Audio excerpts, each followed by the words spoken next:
Hi hello வணக்கம். பிரவீன் கண்டர்குலா டைரக்ஷன்ல தெலுங்குல 2025 வெளியான ஒரு காமெடி டிராமாவான சுபம் இந்த படத்தோட ஸ்டோரி பத்தி பார்ப்போம். இந்த படத்தோட ஸ்டோரி பத்தி பார்க்கறதுக்கு முன்னாடி நம்ம சேனலை சப்ஸ்கிரைப் பண்ணி வச்சுக்கோங்க.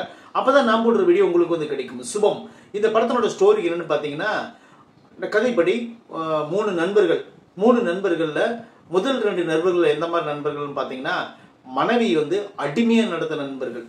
ஒருத்தன் வந்து என்ன பண்ணுவான்னா, மனைவிய என்னன்னாலும் மதிக்க மாட்டான்.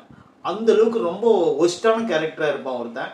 இன்னொரு ஆள் வந்து என்ன பண்ணுவான்னு பாத்தீங்கன்னா, கையை நீட்டுனா கையில காப்பி வந்துடணும், வாயே பேச மாட்டான் அந்த மனைவி கிட்ட. அந்த அளவுக்கு ஒரு 2 பேரும் ரொம்ப ஒஸ்டா நடந்துக்குவாங்க மனைவி கிட்ட.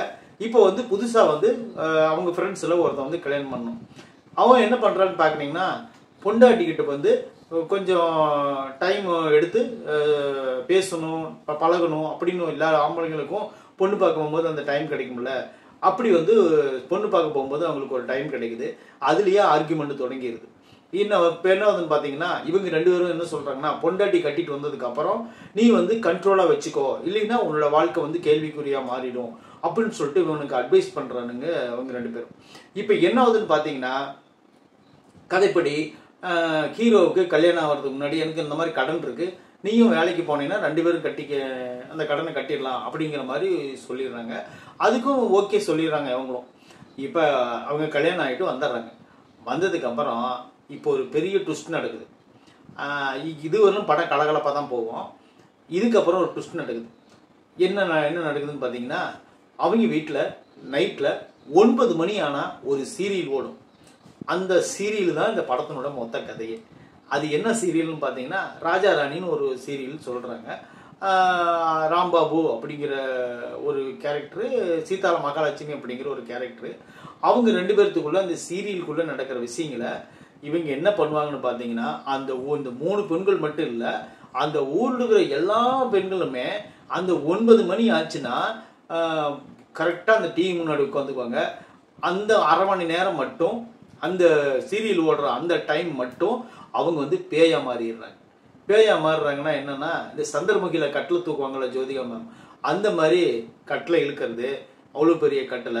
அப்புறம் புருஷனை தூக்கி போட்டு மிதிக்கிறது, கையை நீட்டினா ரிமோட்டு கொண்டாந்து கையில் கொடுக்கணும், அந்த மாதிரி ஒரு பெர்ஃபார்மன்ஸ் பண்ணுவாங்க அந்த பெண்கள் எல்லாம். இதெல்லாம் அவங்களுக்கு வந்து கொஞ்ச நாள் இது தெரியாமல் இருக்கும். அப்புறம் இந்த நாடகத்தில் இப்படியெல்லாம் நடக்குது அப்படின்னு தெரிஞ்சுக்கிறதுக்கு இவங்க ரொம்ப லேட் எடுத்துக்கிறாங்க. அப்போ என்னதுன்னு பார்த்தீங்கன்னா, அந்த பெண்கள் எல்லாருமே 9 மணி ஆச்சுன்னா சீரியல் முன்னாடி உட்காந்துக்கிறாங்க. ஆனால் அவங்களா இருக்கிறது இல்லை. இப்போ என்ன ஆகுதுன்னு பார்த்தீங்கன்னா, எல்லாருமே ஆப்போசிட்டாக திரும்பி கணவன்களை அடிக்க ஆரம்பிச்சிருவாங்க. அந்த சீரியல் முடிஞ்ச உடனே நார்மலான பெண்களாக மாறிடுவாங்க. இந்த ஆண்கள் வந்து உயிர் பயத்தை ஏற்படுத்திடுவாங்க. இந்த அடிமைப்படுத்திட்டு இருந்தாங்க பார்த்தீங்களா இவங்க 2 பேரும், இந்த 3 பேரும் சேர்ந்து பொண்டாட்டிகளுக்கு இப்போ பயப்பட ஆரம்பிச்சிட்டாங்க. இப்போ என்ன ஆகுதுன்னு பார்த்தீங்கன்னா, அவங்க உயிரை காப்பாற்றிக்கிறதுக்கு ஒரு சாமியார்கிட்ட போகிறாங்க. அதுக்கப்புறம் என்னாச்சு அப்படிங்கிறது தான் பயங்கரமான ஒரு காமெடி கலந்த ஒரு படம். நானும் ரொம்ப நாளாக பார்த்தேன். தெலுங்குல வந்து காமெடி படங்கள் வந்து நிறைய வரும். அப்படி ரசிக்கிற அளவுக்கு இருக்குமா அப்படின்னு பார்த்தீங்கன்னா அப்படி இருக்காது. ஆனால் சுமாராக ஒரு ரசிக்கிற மாதிரி தான் இருக்கும். இந்த சுபம் படம் வந்து உண்மையிலே எனக்கு ரொம்ப பிடிச்சிருந்துச்சு. காமெடி கலந்த ஒரு படம். அது பார்க்கும்போதே நம்மளுக்கு வந்து என்னென்னு சொல்கிறோன்னா, ஃபஸ்ட்டு ஒரு 10 நிமிஷம் வந்து நம்மளுக்கு லேக் அடிக்கும். ஓப்பனிங்லேயே ஒரு கிழவி வந்து சாவர ஸ்டேஜில் காட்டுவாங்க.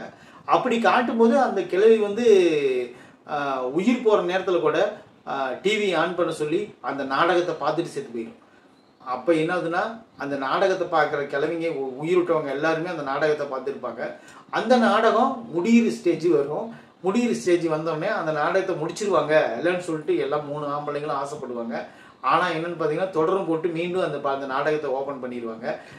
இதெல்லாம் உண்மையிலே பார்க்கும்போது ரொம்ப நல்லா இருக்கும் அந்த சீன்ஸ் எல்லாம். அதுபோல் இந்த நாடகம் வந்து 3000 எபிசோடு தாண்டி போயிட்டு இருக்கோம். இன்னொரு 3000 எபிசோடு ஓட்டலாம்னு சொல்லி அவங்க ஐடியா பண்ணிட்டு இருப்பாங்க.